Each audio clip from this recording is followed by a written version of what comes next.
Ladies and gentlemen, welcome to Shinjuku Sumo Club!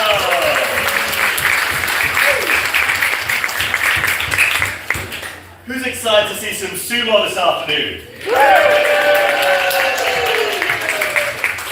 You know, that was excellent, but I think we can do even better. So one more time, who's excited to see some sumo this afternoon?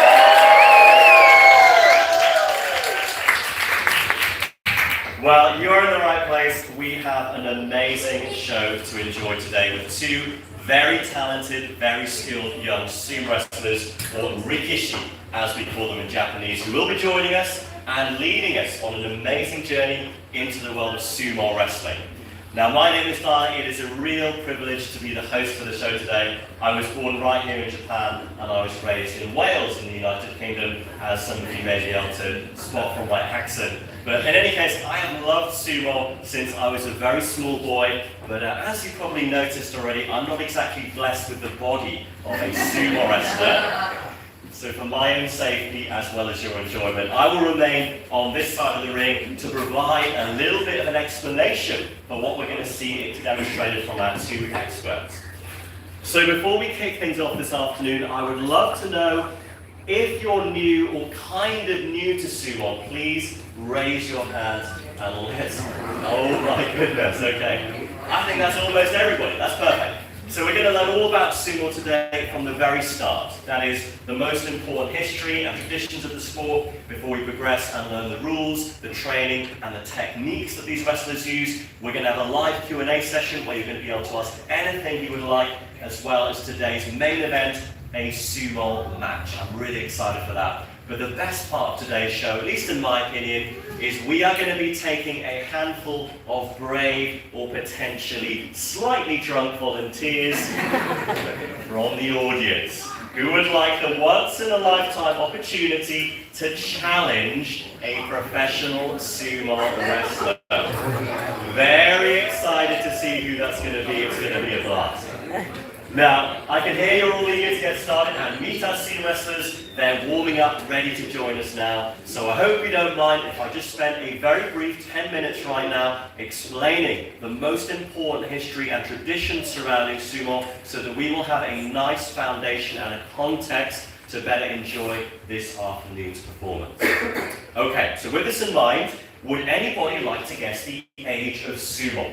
How many years ago did it all begin? And feel free to shout out a number if you would like to go. 500. 500, 200, 1,000, 700, okay. It is extremely old, much older than that. In fact, sumo is between 1,500 to 2,000 years old, making it the world's oldest professionally organized sport. We'll learn a little bit more about that soon. Now, sumo actually didn't begin as a sport. Its origins are in Shinto as a religious ritual. Shinto, of course, being the ancient pagan religion of Japan.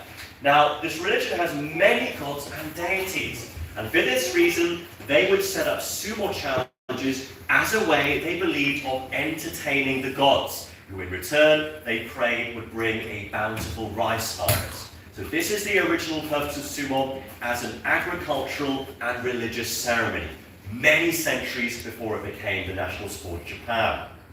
Now, there have been many changes to sumo over this period, except for the importance of Shinto practice to every sumo wrestler's life. And a nice example is that up on the wall, you can see a small Shinto shrine. Now in Japanese, it is called kamidana, literally meaning the shelf of the gods. And this sacred altar is where the Shinto spirits are believed to watch the wrestlers every single time they enter this arena. Now, speaking of which, the middle of the room, of course, in Japanese, it is called a dojo. 3 layers of natural clay make up a diameter of around 4.5 meters. And you can probably see as well, there is actually a thin layer of sand on the surface. We're going to learn exactly why that's there very soon. Every single dojo buried underneath the surface is always a secret box containing a little rice, sake, chestnuts, and seaweed. And this is actually buried by a Shinto priest underneath the dojo as a sacred gift, an offering to the gods, asking them to protect the wrestlers' safety whenever they challenge inside this sacred arena. Now, in Japan, if you wish to become a pro sumo wrestler, it's actually something you can start very, very young, actually as early as 15 years of age, by entering what we call a sumo stables or a sumo bear. And it is because not only do you train, you clean, you eat, you sleep, you do everything, all under one roof, and you will remain there in most cases until the day you retire. Because unlike a conventional basketball team, soccer team, what have you, once you select the stables, you can never transfer to a different one. It's a really important decision, and it will become your family for your entire career. Every single morning the day begins with chores. The wrestlers clean the stables top to bottom before their training begins, typically at 7 a.m. And we're going to see loads of this training demonstrated this afternoon. But critically, the morning training is always done with no breakfast on a completely empty stomach. And the very first meal is going to be lunch. Every Japanese sumo wrestler eats the same dish for lunch every day, something called a chanko nabe, which is a hot pot filled with vegetables, protein, tofu, and huge quantities of rice, which they will eat, followed by a rest, maybe a nap, and then more training later. Would anybody like to guess the average daily calorie intake of a professional sumo wrestler? 50,000. 5,000 I hear over there, somebody said 8,000 as well.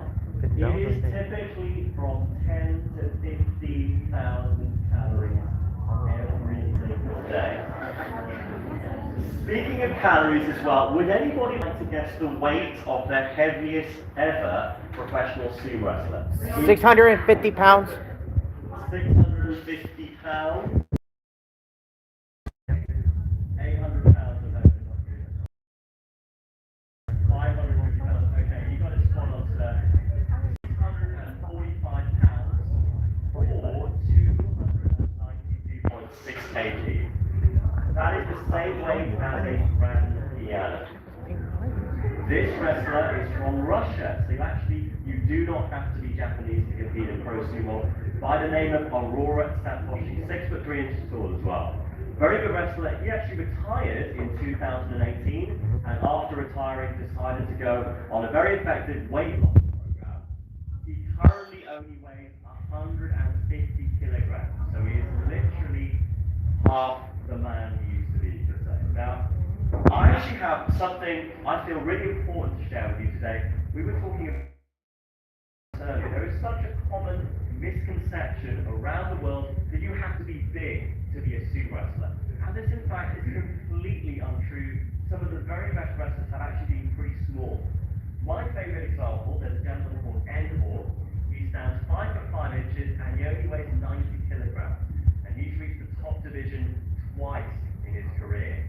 So you definitely don't need to be big to be good at sumo. You get giants like Aurora Satoshi against small, fast wrestlers like Endor. Sumo has no weight classes. Everybody competes in one division, and it is not your size that is going to determine your success by a long shot. We'll see why that's the case today.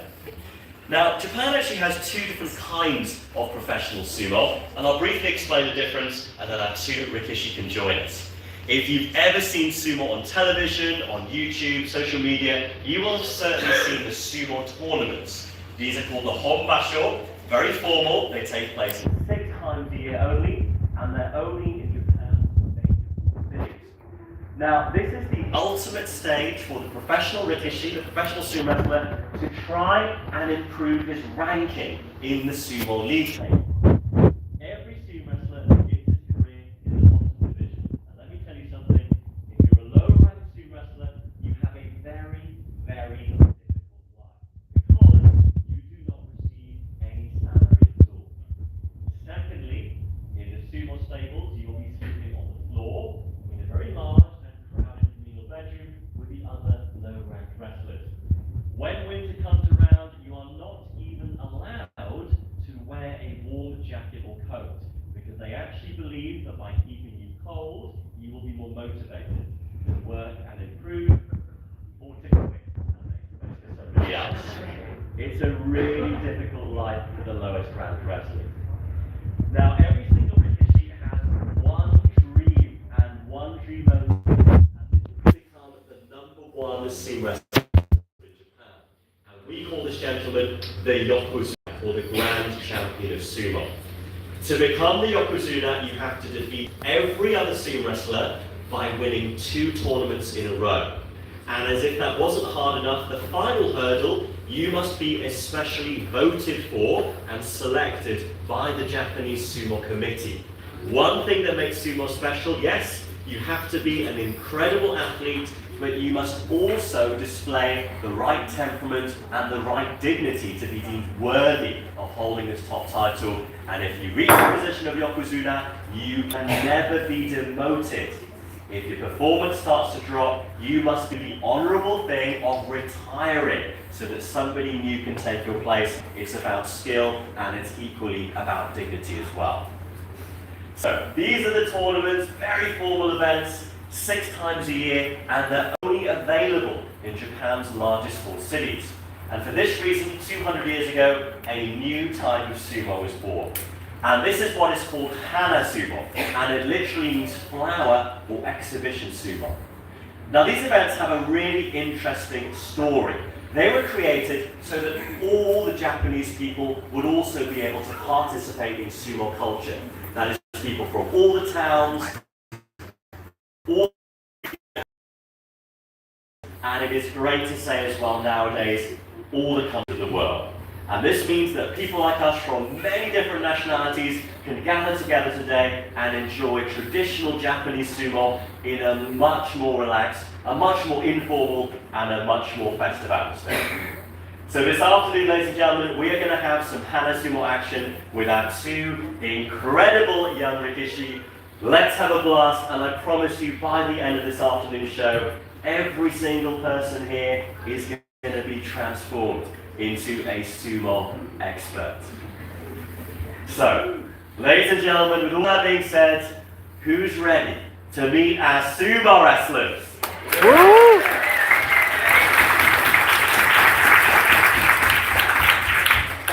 Now I'm going to let you in on a little secret, okay? They're inside that room and they have been listening to everything going on out here.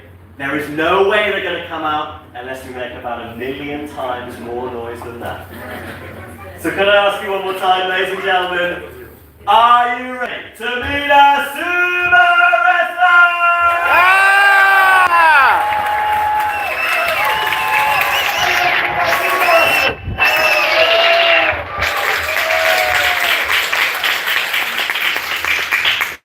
All right, just checking. So ladies and gentlemen, let's have a wonderful time and please give a huge welcome to today's first Rikishi. His name is Mr. Gucci!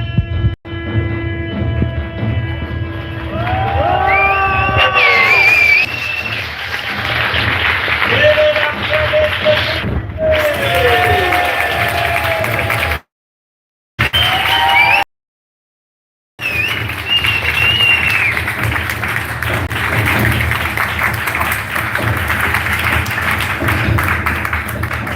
Ladies and gentlemen, let's count down together now from 3 to 1 and see if Gucci will remove his yukata, his kimono, and show us what's on underneath. So let's count down now. 3, 2, 1.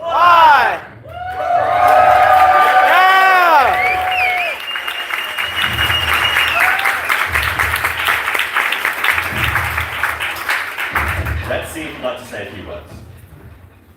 Hello. Hello. My name is Kawaguchi. Thank you.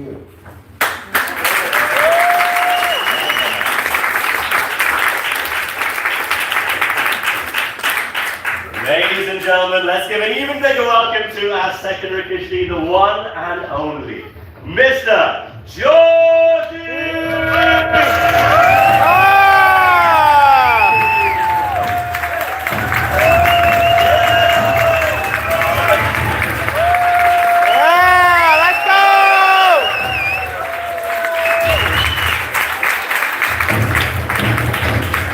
Let's count down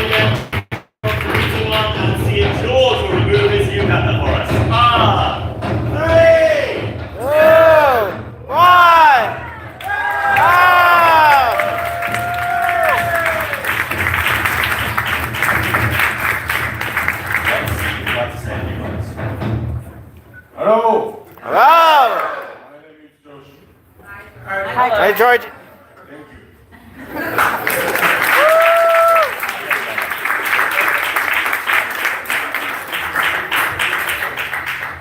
Well, ladies and gentlemen, our two Rikishi have now joined us inside the dojo, and they have agreed to take us through the basic sumo training. But before we start, they would like to complete a sacred Shinto ritual. This is called chirichozu, meaning the dust cleansing. It is something that the wrestlers will always do before training and before matches to prepare themselves mentally and spiritually.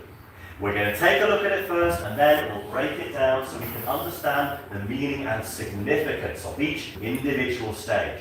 First though, let's take a look together at the chirichozu. Chirichozu,